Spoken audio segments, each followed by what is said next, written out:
And welcome you all. स्वागत है आप सभी का जीएस सो इजी पे।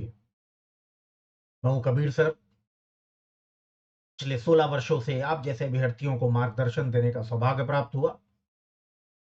2013 में सिलेक्शन हुआ और सिलेक्शन के 10 वर्षों के बाद अपने ज्ञान को, अपने अनुभव को आपके साथ साझा करने के लिए यूट्यूब पर आया हूं। यूट्यूब पर हमारी क्लास मंडे टू सैटरडे रात 10 बजे होती है और अभी हम लोग इंडियन ज्योग्राफी के क्रैश कोर्स का अध्ययन कर रहे हैं, जहां आज बृहस्पतिवार को इंडस्ट्रीज इन इंडिया, भारत में उद्योग टॉपिक पर हम चर्चा करेंगे। कल फ्राइडे है। कल भारत में प्रमुख जो बंदरगाह हैं उन पर चर्चा करेंगे। और अगर आपकी पिछली क्लासेस छूट गई है तो जरूर से हमारे YouTube channel GS so easy की प्लेलिस्ट में जाके बाकी क्लासेस को भी जरूर देखें। चलिए तो शुरू करते हैं और आज के टॉपिक को शुरू करते हैं। ये इस सीरीज का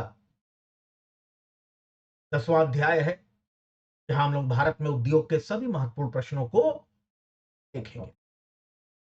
आपके एग्जाम के लिए अगर उद्योग की बात हो, खास तौर से भारत के संदर्भ में अगर उद्योग की बात हो, तो दो उद्योग बहुत ही अधिक इंपॉर्टेंट है। पहला है आयरन एंड स्टील, लौह इस्पात, और दूसरा है सूती वस्त्र। कोई भी एग्जाम हो, जनरली इन दोनों से प्रश्न जरूर आते हैं। तो पहले हम सूती वस्त्र देखते हैं। एग्जाम में यहां दो तरह से प्रश्न पूछेंगे। पहला तो औद्योगिक केंद्र जो हैं उनको पूछेगा। इन इनमें से कौन सा स्थान, कौन सा औद्योगिक केंद्र सूती वस्त्र के लिए प्रसिद्ध है। तो याद रख लीजिए, मुंबई, अहमदाबाद, कानपुर, कोयंबटूर, ये चार सबसे बड़े औद्योगिक केंद्र हैं सूती वस्त्र के भारत में। लेकिन यहां यह भी प्रश्न पूछा है कि भारत में सूती वस्त्र उद्योग की स्थापना सर्वप्रथम कहां हुई। तो याद रखना है कि कोलकाता में फोर्ट ग्लॉस्टर नामक स्थान पर 1818 में पहली सूती मिल स्थापित की गई थी। लेकिन यह मिल जल्दी ही बंद हो गई और फिर उसके बाद 1854 में मुंबई में पहली कॉटन मिल की स्थापना हुई। इसके बाद मुंबई कॉटन इंडस्ट्रीज में बड़ी तेजी से आगे बढ़ा, आज भी है। और इसीलिए आज भी मुंबई को कॉटन पोलिस ऑफ इंडिया कहा जाता है। पोलिस मतलब शहर को कहते हैं, नगर को कहते हैं, यानी कि ये सूती वस्त्र का एक शहर है। लेकिन अगर आज देश में सबसे बड़े सूती वस्त्र उद्योग केंद्र की बात करें तो सबसे बड़ा केंद्र है अहमदाबाद। और ये इतना बड़ा है कि इसे मैनचेस्टर ऑफ इंडिया भी कहा जाता है। मैनचेस्टर दुनिया का सबसे बड़ा सूती वस्त्र का केंद्र था, जो कि ब्रिटेन के लंकाशायर काउंटी में स्थित था। वहीं अगर बात करें तो कानपुर भी एक बहुत बड़ा सेंटर है और इसीलिए कानपुर को मैनचेस्टर ऑफ नॉर्थ इंडिया भी कहा जाता है। इसी तरह कोयंबटूर की बात करें, दक्षिण भारत का सबसे बड़ा सूती वस्त्र उद्योग का केंद्र है और इसीलिए इसे दक्षिण भारत का मैनचेस्टर कहा जाता है। तो ये 5 प्रमुख सूती वस्त्र के केंद्र हैं भारत के। और जब मंडे से हम लोग अभी फाउंडेशन कोर्स शुरू करेंगे, आप जानते हैं कि मंडे से हम लोग का ज्योग्राफी का फाउंडेशन कोर्स शुरू होगा, जो कि लगभग 100 क्लासेस का होगा। इतना विस्तृत आज तक न कभी ऑफलाइन, ना ऑनलाइन, ना कभी यूट्यूब पर इतने विस्तार से कभी भूगोल नहीं पढ़ाया गया। तो वहां पर हम लोग और भी कई सेंटर्स हैं, उसको भी देखेंगे। सूती वस्त्र के बाद रेशमी वस्त्र आता है, सिल्क टेक्सटाइल। भारत में सिल्क टेक्सटाइल का सबसे बड़ा केंद्र बेंगलुरु है। रॉ सिल्क का भी और सिल्क की साड़ियों का भी। इसी के बाद कर्नाटक में ही मैसूर है। उत्तर प्रदेश में वाराणसी, जहां की बनारसी साड़ियां बड़ी फेमस हैं। बिहार में भागलपुर और पश्चिम बंगाल में मुर्शिदाबाद। ये भारत के 5 सबसे प्रमुख रेशमी वस्त्र उद्योग के केंद्र हैं। बात करते हैं ऊनी वस्त्र की, वुलन टेक्सटाइल। और जैसा कि हम सभी जानते हैं कि दक्षिण भारत में उतनी ठंड पड़ती ही नहीं है। वहां दिसंबर और जनवरी में भी आराम से लॉन्ग शर्ट और टी शर्ट पहने रहते हैं।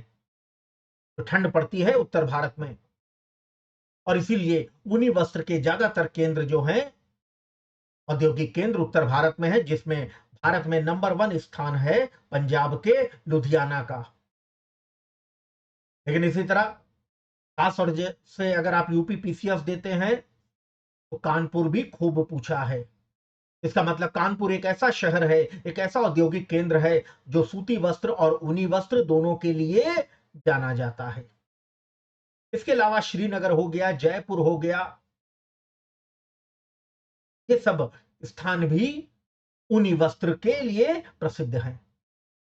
वस्त्रों के बाद जो दूसरा सबसे इंपॉर्टेंट है, सूती वस्त्र और लौह इस्पात यानी कि आयरन एंड स्टील।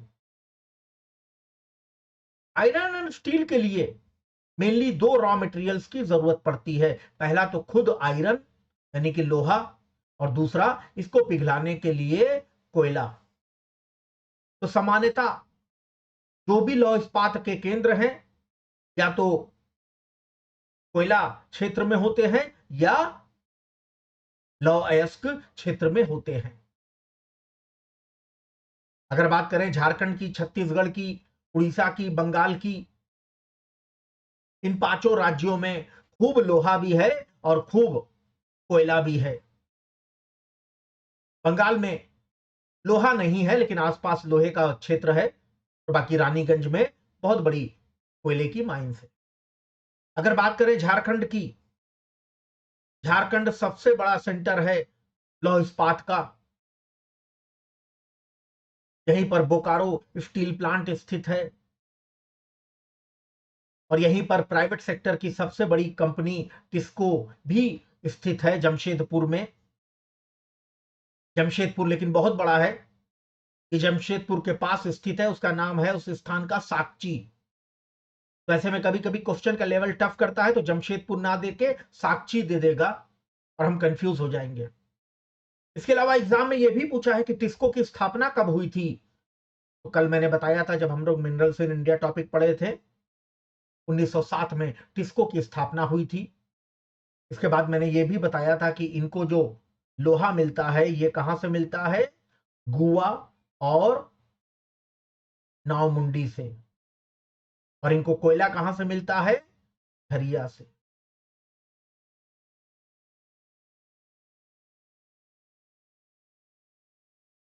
छत्तीसगढ़ की बात करें तो छत्तीसगढ़ में भिलाई प्लांट है, जो कि छत्तीसगढ़ में आसपास कोयला, और छत्तीसगढ़ में हम सभी जानते हैं कि बस्तर और जगदलपुर में वन ऑफ द बेस्ट लोहा भी मिलता है। तो इनका उपयोग करके भिलाई में प्लांट है। उड़ीसा में राउरकेला और पश्चिम बंगाल में दुर्गापुर इस्पात संयंत्र स्थापित है। आपके एग्जाम में ये जो 4 हैं, बोकारो, भिलाई, राउरकेला और दुर्गापुर, ये चारों इस्पात संयंत्र किसी विदेशी देश के सहयोग से स्थापित हुए थे। ऐसे में एग्जाम में इनको सुमेलित करने को देता है, मैच द फॉलोइंग देगा कि बोकारो किसके सहयोग से। तो याद रखना है तत्कालीन सोवियत संघ यानी आज का रूस, आज उसका ज्यादातर हिस्सा रूस है, मॉस्को। भिलाई जो है ये भी तत्कालीन सोवियत संघ या इस समय रशिया। राउरकेला पश्चिम जर्मनी और दुर्गापुर ब्रिटेन के सहयोग से स्थापित हुआ था। इसके अलावा कभी कभी पंचवर्षीय योजनाओं के संदर्भ में भी इन चारों को पूछा है। तो याद रखना है कि भिलाई, राउरकेला, दुर्गापुर ये तीनों ही दूसरी पंचवर्षीय योजना में स्थापित हुए थे। 1957 में 36 भिलाई, 1959 में राउरकेला और दुर्गापुर, जबकि बोकारो जो है ये तीसरी पंचवर्षीय योजना के दौरान 1964-65 में स्थापित हुआ था। इसके अलावा पश्चिम बंगाल में ही बर्नपुर और कुल्टी भी है। एग्जाम में इनसे भी प्रश्न पूछा है। कुल्टी से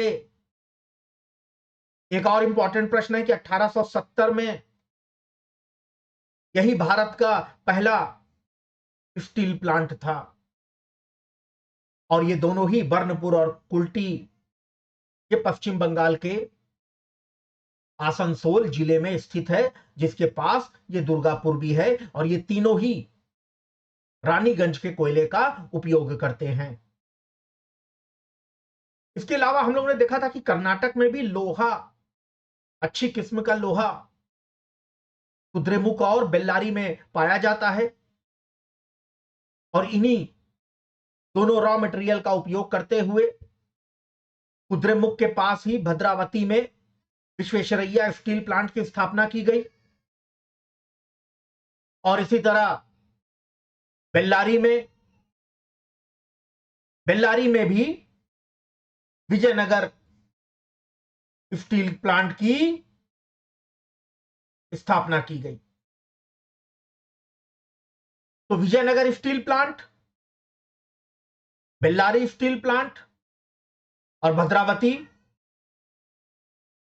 ये दोनों ही कर्नाटक के लोहे का उपयोग करते हैं। इसके अलावा तमिलनाडु से भी प्रश्न है। तमिलनाडु के सलेम में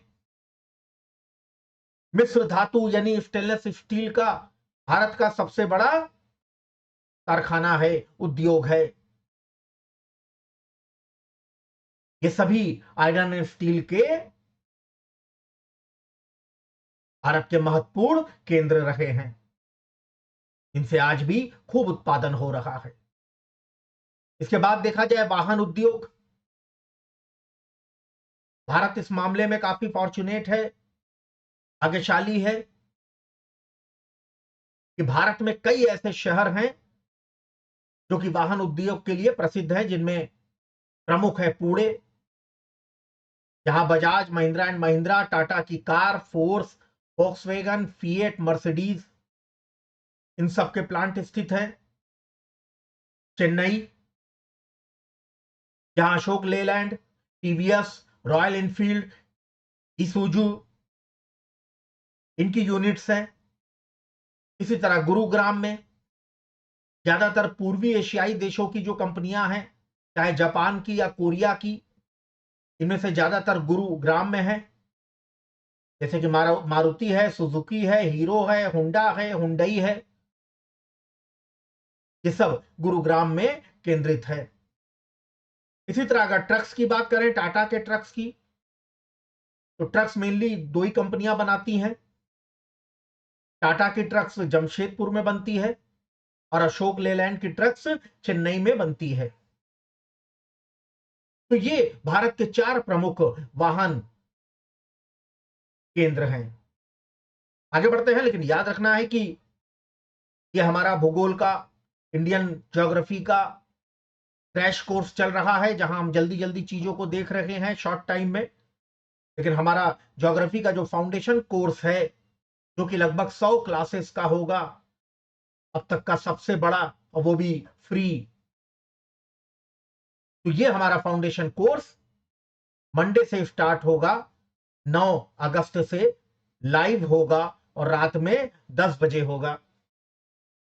और इसी क्लास में, क्लास खत्म होने के बाद आप अपने डाउट्स भी पूछ सकते हैं, क्योंकि क्लास लाइव रहेगी, तो मैं आपके डाउट्स के भी वहीं पर आंसर दूंगा। और इस खासियत इस बैच की सबसे बड़ी खासियत है कि 5 दिन, मंडे से लेके फ्राइडे तक हम लोग थ्योरी पढ़ेंगे और छठे दिन यानी कि शनिवार को इन सभी पांचों टॉपिक्स के इंपॉर्टेंट क्वेश्चंस भी देखेंगे एमसीक्यूज के रूप में। तो मंडे को हमारा पहला टॉपिक रहेगा ओरिजिन ऑफ द अर्थ यानी पृथ्वी की उत्पत्ति, ब्रह्मांड की उत्पत्ति, सौर मंडल की उत्पत्ति। चलिए आगे बढ़ते हैं। उद्योग में रेलवे कोच की अगर बात करें तो पूरे भारत में लगभग 3 स्थानों पर रेलवे के कोच जो हैं ये बनाए जाते हैं।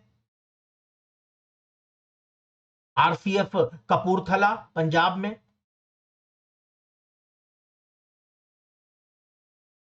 इंटीग्रल कोच फैक्ट्री पेरंबूर यानी कि चेन्नई, पेरंबूर चेन्नई के पास स्थित है, और modern coach factory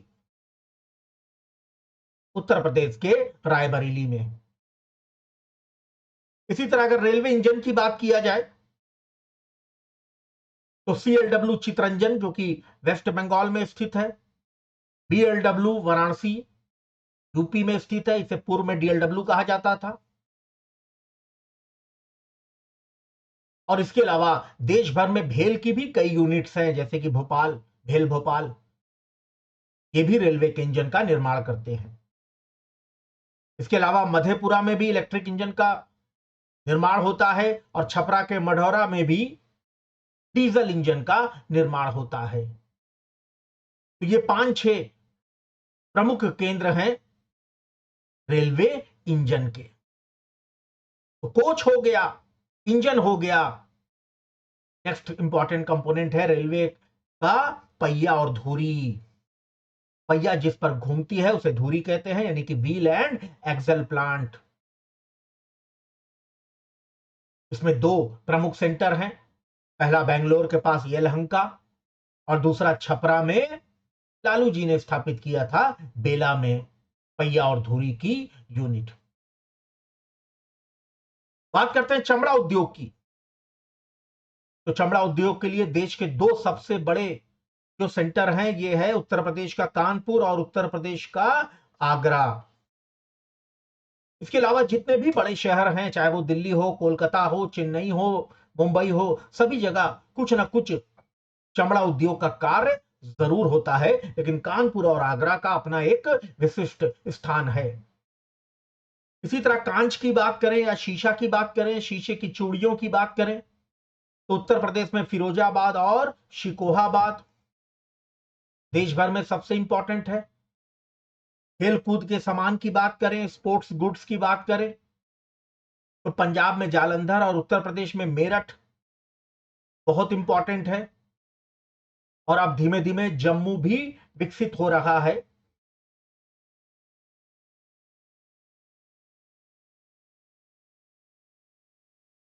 sport goods के लिए। आगे बढ़ते हैं, एल्युमिनियम की बात करें। एल्युमिनियम का प्लांट मेनली वहां स्थापित होता है जहां कोई पावर हाउस हो या जहां कोई मल्टीपर्पस प्रोजेक्ट हो।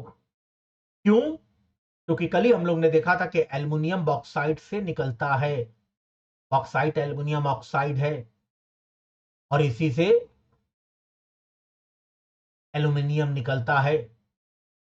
लेकिन इस प्रक्रिया के लिए बिजली की जरूरत होती है, क्योंकि ये इलेक्ट्रोलिसिस या विद्युत अपघटन प्रक्रिया के द्वारा बॉक्साइट से एल्युमिनियम निकलता है। तो विद्युत की खपत बहुत होती है बॉक्साइट से एल्युमिनियम निकालने में, और इसीलिए ये एल्युमिनियम प्लांट वही होते हैं जहां हाइड्रो इलेक्ट्रिसिटी प्रोजेक्ट हो, क्योंकि सबसे सस्ती बिजली ये पनबिजली होती है, हाइड्रो प्रोजेक्ट होता है। इसीलिए आपको देश में जितने भी प्रोजेक्ट मिलेंगे ज्यादातर आपको किसी हाइड्रो प्रोजेक्ट के नजदीक मिलेंगे या बॉक्साइट के स्रोत के निकट मिलेंगे। तो आपके एग्जाम के लिए सबसे ज्यादा जो पूछता है वो रेणुकूट है, जहां हिंडाल्को का प्लांट है, और ये उत्तर प्रदेश के सोनभद्र जिले में स्थित है। हिंडाल्को और यहां पर रिहन डैम से इसको चीप इलेक्ट्रिसिटी मिलती है रिहन डैम से, रिहन परियोजना से। इसी तरह मुरी है, यहां पर भी हिंडाल्को का प्लांट है, झारखंड में स्थित है, रांची के निकट। और रांची के निकट ढेर सारी हाइड्रो प्रोजेक्ट्स स्थित हैं, जहां से इनको सस्ती बिजली मिलती है। इसी तरह हिंडाल्को का तीसरा प्लांट हीराकुंड उड़ीसा में है। हीराकुंड हम सभी जानते हैं कि देश के सबसे बड़े हाइड्रो प्रोजेक्ट में से एक है। इसी तरह केरल में भी इंडल की यूनिट है, जो कि कोच्चि के निकट अलुपुरम में स्थित है। इसके अलावा उड़ीसा में ही नालको का प्रोजेक्ट है, जो कि अंगुल और कोरापुट में स्थित है। याद रखिएगा कि उड़ीसा में हाइड्रो प्रोजेक्ट ढेर सारे हैं, लेकिन इसके अलावा देश का आधा से ज्यादा जो बॉक्साइट का भंडार है, ये उड़ीसा में ही है। खासतौर से कल हम लोग ने देखा था कालाहांडी और कोरापुट। तो ये कोरापुट में जो यूनिट है, ये मेनली बॉक्साइट के कारण है। इसी तरह छत्तीसगढ़ में बाल्को की यूनिट है। कल हम लोग ने देखा था कि कोरबा में भी बॉक्साइट का बहुत बड़ा भंडार है।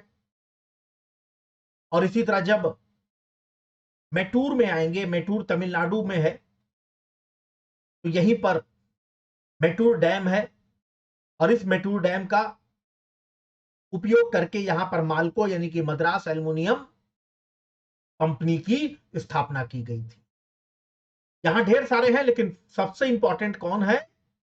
रेणुकूट है। सबसे ज्यादा आपके एग्जाम में ये रेणुकूट ही पूछा है। दवाइयों की बात करते हैं, एंटीबायोटिक्स की बात करते हैं, फार्मास्यूटिकल्स की बात करते हैं।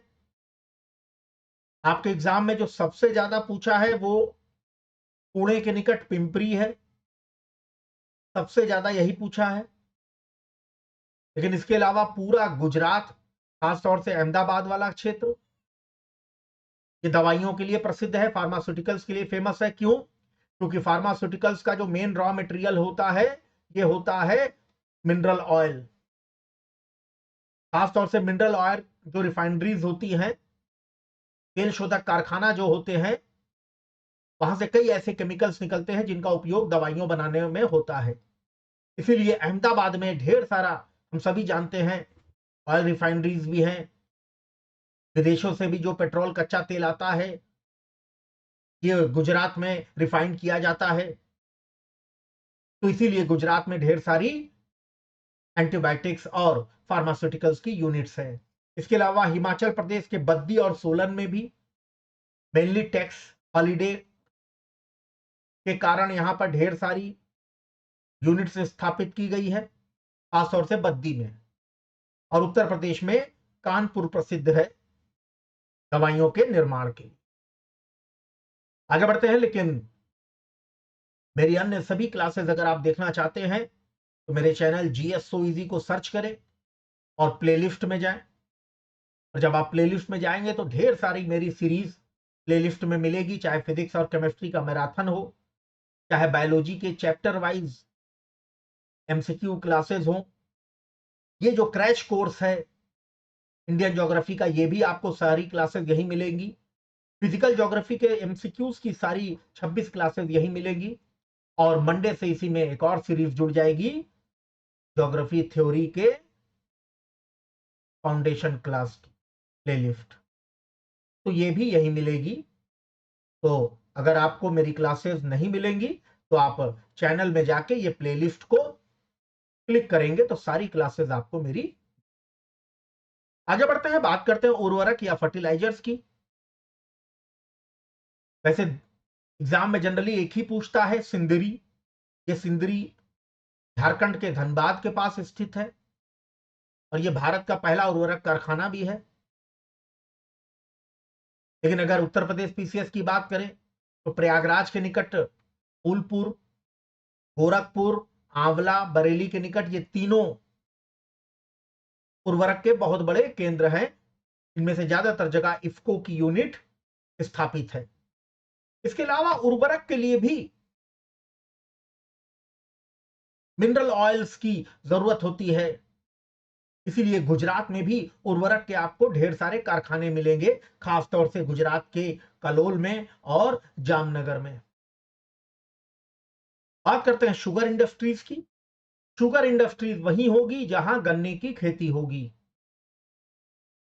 और गन्ने की खेती पूरे देश में सबसे ज्यादा उत्तर प्रदेश में होती है।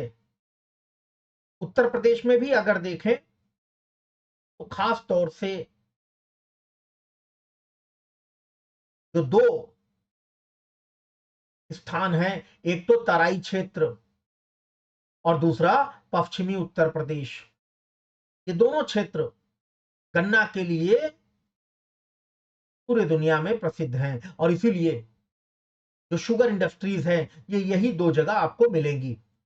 तो तराई क्षेत्र की अगर बात करें तो सहारनपुर से लेके पूरा बलरामपुर, गोंडा, बस्ती चले जाइए, या पश्चिमी उत्तर प्रदेश में मुजफ्फरनगर, हापुड़, मेरठ, बुलंदशहर, सहारनपुर, ये सब क्या है, चीनी के और गन्ना के प्रमुख केंद्र है। बात करें माचिस की, पटाखों की, प्रिंटिंग प्रेस की, तो तमिलनाडु में जो शिवा काशी है ये पूरे भारत में प्रसिद्ध है, खासतौर से पटाखों और माचिस के लिए। इसी तरह जूट की बात करें तो जूट की ज्यादातर जो उद्योग हैं ये आपको पश्चिम बंगाल में मिलेंगे, क्योंकि जूट का उत्पादन वहीं होता है, और थोड़ी बहुत यूनिट्स आपको असम और उत्तर पूर्वी बिहार में भी मिलेंगे, पूर्णिया और किशनगंज के आसपास। इस एग्जाम में यह भी पूछा है कि भारत में पहली जूट मिल की स्थापना तो ये रिसरा में हुई थी 1855 में, जो कि कोलकाता में स्थित है। आज भी कोलकाता देश का सबसे बड़ा जूट इंडस्ट्री का केंद्र है, क्योंकि बंगाल में हुगली नदी के दोनों किनारों पर जूट की खेती होती है और कोलकाता में इनकी मैन्युफैक्चरिंग होती है, जूट के सामान बनते हैं। सीमेंट की बात करें तो सीमेंट का जो मेन रॉ मटेरियल है ये चूना पत्थर है,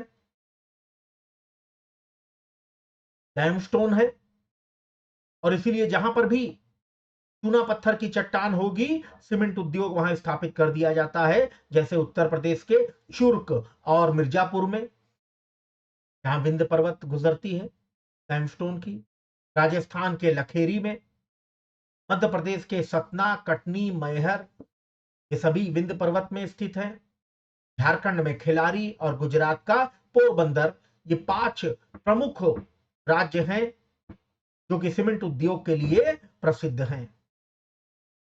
कागज उद्योग की बात करें तो कागज उद्योग के लिए जनरली सॉफ्ट वुड की आवश्यकता होती है,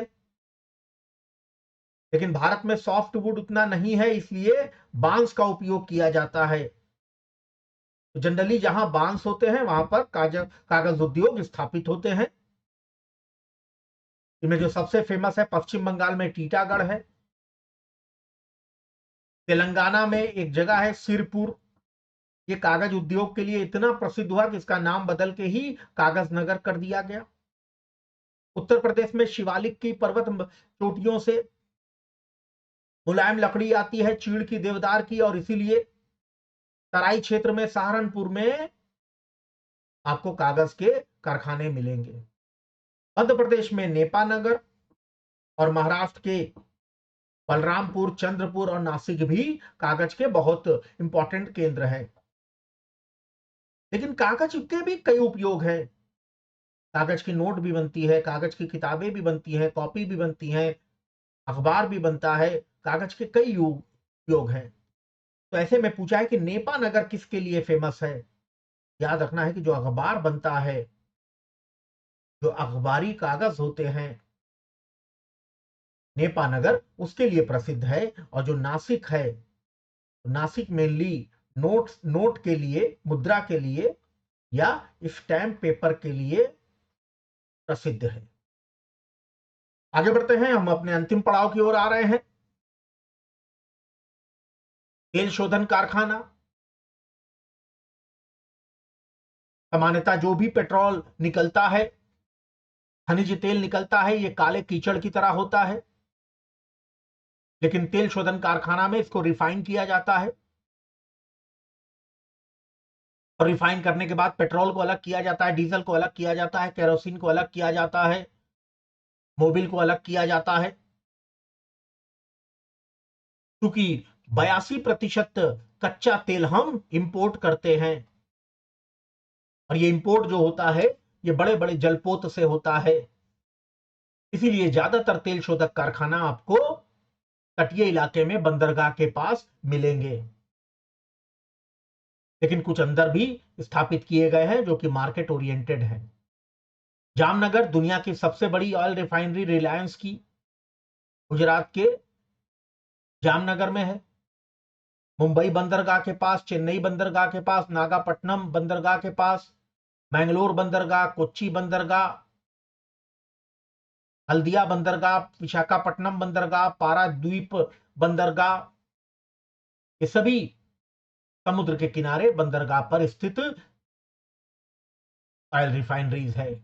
लेकिन इसके अलावा जहां आबादी ज्यादा है, जहां डिमांड ज्यादा है, जहां बाजार ज्यादा बड़ा है, वहां पर भी कई ऑयल रिफाइनरीज स्थापित की गई, जैसे पंजाब के भटिंडा में, मथुरा में, बरौनी में, पानीपत में, मध्य प्रदेश के बीना में, असम के नुमालीगढ़, डिगबोई, बंगाईगांव, नूनमाटी में। ये सब एग्जाम के लिए इंपॉर्टेंट है। आईटी उद्योग की बात करें, सूचना प्रौद्योगिकी की बात करें, इंफॉर्मेशन टेक्नोलॉजी की बात करें, तो बेंगलुरु को सिलिकॉन वैली ऑफ इंडिया कहा जाता है। संपूर्ण भारत का सबसे बड़ा आईटी केंद्र बेंगलुरु है। इसी तरह हैदराबाद में एक पूरा इलाका ही है साइबराबाद, ये भी आईटी के लिए फेमस है। और इसके अलावा कई और बड़े बड़े शहर जैसे पुणे है, नोएडा है, गुरुग्राम है, चेन्नई है, ये सब भी भारत के उभरते हुए आईटी केंद्र हैं। मशीन टूल्स की बात किया जाए, बड़ी बड़ी मशीनें भारत के कई शहरों में बनती है, लेकिन एग्जाम में मेनली दो ही पूछता है। एक चंडीगढ़ के निकट हरियाणा में पिंजौर, और दूसरा कोच्चि के निकट एर्नाकुलम में। भारी मशीन की बात किया जाए तो झारखंड की राजधानी रांची इसके लिए फेमस है। साइकिल की बात किया जाए तो पंजाब का लुधियाना, हीरो साइकिल यही थी। मिलिट्री के टैंक की बात किया जाए तो चेन्नई के निकट एक जगह है अवादी। अगर लॉक्स की बात किया जाए, ताले की बात किया जाए, तो अलीगढ़ के ताले विश्व प्रसिद्ध हैं। पीतल के बर्तन मुरादाबाद के विश्व प्रसिद्ध हैं। और पूरे एशिया में टाइल्स का जो हमारे बाथरूम में, किचन में टाइल्स लगती है, तो टाइल्स का सबसे बड़ा केंद्र गुजरात का मोरबी है। वही गुजरात का मोरबी जहां ब्रिज टूटने से सैकड़ों लोगों की मृत्यु हो गई थी। तो ये क्रैश कोर्स में बहुत ही कम समय में मैंने आपको अधिक से अधिक ज्ञान देने का प्रयास किया है, और पूरी कोशिश की है कि कोई भी एग्जाम हो, 80% क्वेश्चन उद्योग, भारत में उद्योग से इसी क्लास में से आ जाए। दो छोटे से टॉपिक बच गए हैं। जलयान, जलयान माने जलपोत, शिप बिल्डिंग। तो ये कहां होंगे? ये वही होंगे जहां बंदरगाह होगा। तो भारत के जितने भी प्रमुख बंदरगाह हैं, चाहे वो विशाखापट्टनम हो, चाहे कोलकाता का गार्डन रीच हो, चाहे मुंबई का मझगांव हो, चाहे गोवा का मरमुगांव हो, केरल का कोच्चि हो, ये सभी प्रमुख जलपोत निर्माण के केंद्र भी हैं। इसी में कोच्चि के बारे में पूछा है कि यह लार्जेस्ट शिपयार्ड है। जिस तरह रेलवे का यार्ड होता है, उसी तरह शिप बिल्डिंग का भी, जलपोत निर्माण का भी यार्ड होता है, जहां पानी के जहाज जाके रुके रहते हैं। देश में सबसे बड़ा कहां है? कोच्चि में है। इसके अलावा एक अलग तरह की शिप बिल्डिंग इंडस्ट्रीज है गुजरात के अलंग में। और ये क्या है? ये देश का सबसे बड़ा शिप ब्रेकिंग इंडस्ट्री है। पुराने जहाज जब हो जाते हैं, उनको तोड़ने की आवश्यकता होती है, तो तोड़ते हैं, ब्रेक करते हैं, और उसमें से जो सामान उपयोग में दोबारा लाने लायक होते हैं तो उसको करते हैं, नहीं तो उसको अलग अलग करके कबाड़ में बेच दिया जाता है। तो इसका सबसे बड़ा सेंटर गुजरात के अलंग में है। इसके अलावा वायुयान की बात करें, हिंदुस्तान एरोनॉटिक्स लिमिटेड का सबसे बड़ा जो हेडक्वार्टर देश का है, ये बेंगलुरु में है, लेकिन उसके अलावा कानपुर और लखनऊ में भी इसके रीजनल सेंटर्स हैं। तो ये सारा भारत में उद्योग टॉपिक मैंने समाप्त किया है और पूरी कोशिश भी की है कि आपके एग्जाम में ज्यादातर प्रश्न इस छोटी सी क्लास में से ही फंस जाएं। क्लास अगर अच्छी लगी है तो इसे लाइक करना है, आप जैसे स्टूडेंट्स के साथ इसे शेयर करना है, और अगर अभी तक आपने सब्सक्राइब नहीं किया तो जरूर से सब्सक्राइब करिए, क्योंकि आगे आने वाले समय में हमारी बहुत अच्छी अच्छी क्लासेस आने वाली हैं। तो सब्सक्राइब करें, बेल आइकन को हिट करें, नोटिफिकेशन को ऑल पर क्लिक करें। जब तक आप इस नोटिफिकेशन को क्लिक नहीं करेंगे तब तक आपको नोटिफिकेशन मेरी क्लास का नहीं आएगा। और अभी इंडियन ज्योग्राफी का क्रैश कोर्स चल रहा है, जहां कल हम लोग major ports in India, Bharat के जो 13 प्रमुख बंदरगाह हैं, तभी से 2 प्रश्न 3 प्रश्न बनते हैं, उनको देखेंगे। टाइम यही रहेगा रात में 10 बजे यूट्यूब पर। लेकिन अपनी असली जो श्रृंखला है, अपना असली जो बैच है, ये मंडे से शुरू होगा, जहां हम लोग ज्योग्राफी के फाउंडेशन कोर्स को मंडे 9 अक्टूबर से शुरू करेंगे लाइव रात में 10 बजे से। मंडे का टॉपिक होगा, पहला टॉपिक पूरे भूगोल का, पृथ्वी की उत्पत्ति, ओरिजिन ऑफ दी अर्थ। इसी तरह पांचों दिन हम लोग थ्योरी पढ़ेंगे, लास्ट के छठे दिन जो पांचों दिन में हम लोग ने पढ़ा है उसका एमसीक्यू पढ़ेंगे, का most important questions, multiple choice questions करेंगे। तो अभी के लिए इतना ही। विनती करता हूं ऊपर वाले से कि आप सभी को जल्दी से आपके लक्ष्य में और आपकी परीक्षा में सफल करें। ये बिल्कुल मुमकिन है, क्योंकि इम्पॉसिबल तो खुद कह रहा है, आई एम पॉसिबल। मेहनत करिए, you are possible, we all are possible. Good night, शुभ रात्रि, शबा खैर, जय हिंद। मिलते हैं कल फिर फ्राइडे को अपनी एक और इंडियन ज्योग्राफी की class, major ports in India में। अपना ख्याल रखिएगा। God bless you, thank you.